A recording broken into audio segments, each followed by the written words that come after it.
விஜய் களத்திற்கு வந்த பின் இது நடக்கும். அண்ணாமலை பரபரப்பு. அடுத்த சூப்பர் ஸ்டார் யார்? சிவகார்த்திகேயன் நச்சு பதில். அஜித் படத்துக்கு எதிராக இளையராஜா வழக்கு. விஜயகாந்த் பென்ஷன் தொகை பிரேமலதா வருத்தம். அன்பு தமிழ் நெஞ்சங்களுக்கு மெர்சல் கெலாட்டாவின் அன்பு வணக்கம். வாங்க இன்றைய காணொளி இதோ. தமிழகத்தில் அடுத்த 6 மாத காலத்தில் பல அரசியல் மாற்றங்கள் நிகழும் என பாஜகவின் அண்ணாமலை தெரிவித்துள்ளார். விஜய் போன்றவர்கள் களத்திற்கு வந்த பிறகு பல சுவாரஸ்யமான சம்பவங்கள் நடைபெறும் என்றும் அவர் குறிப்பிட்டுள்ளார். 2026 தேர்தலில் விஜய் தாக்கத்தை ஏற்படுத்துவார் என அண்ணாமலை அண்மையில் கூறியிருந்தார். விஜய் குறித்த அவரது கருத்தை எப்படி பார்க்கிறீங்க? கமெண்ட் பாக்ஸில் பதிவிடுங்க.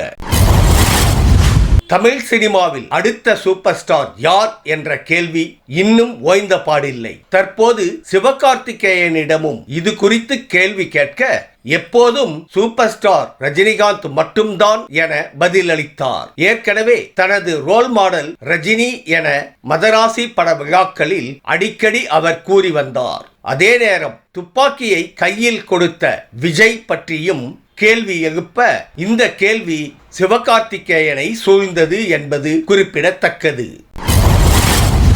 அஜித் குமார் நடிப்பில் வெளியான குட் பேட் அக்லி படத்தில் இளையராஜா இசையில் வெளியான பாடல் ரீமிக்ஸ் செய்யப்பட்டிருந்தது. இதை அனுமதி பெறாமல் பயன்படுத்தியதாக ரூபாய் 5 கோடி இழப்பீடு கேட்டு இளையராஜா தரப்பில் நோட்டீஸ் அனுப்பப்பட்டது. பாடல் உரிமையாளரிடம் அனுமதி பெறப்பட்டதாக பட தயாரிப்பு நிறுவனம் பதிலளித்தது. இந்த நிலையில் உயர்நீதிமன்றத்தில் இளையராஜா வழக்கு தொடர்ந்துள்ளார். அந்த உரிமையாளர் யார் என்றும் அவர் கேட்டுள்ளார்.